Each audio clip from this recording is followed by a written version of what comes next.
The Great Smog of 1952 was not just a natural disaster, it was a man-made catastrophe that killed thousands of people in London, and the government's response was too little, too late.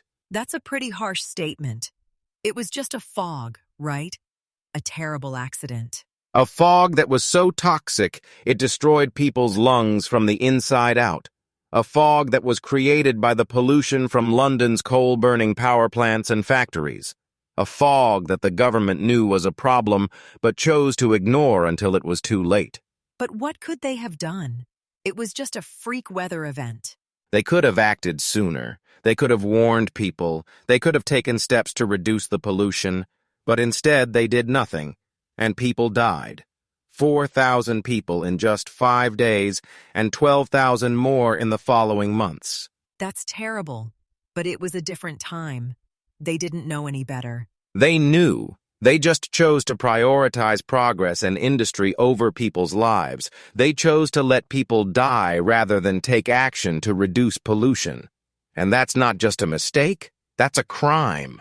But the government eventually banned coal burning in the city.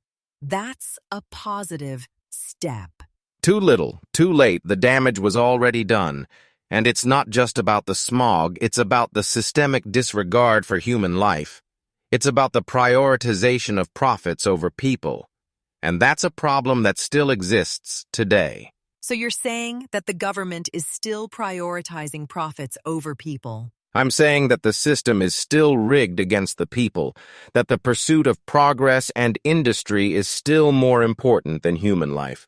And that's why we need to wake up and demand change before it's too late. That's a pretty bleak outlook.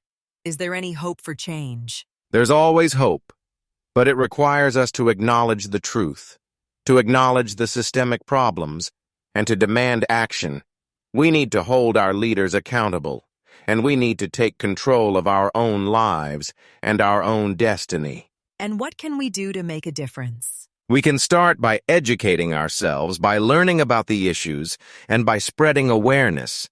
We can support organizations that are working to reduce pollution and to promote sustainability, and we can demand action from our leaders. We can make a difference, one step at a time.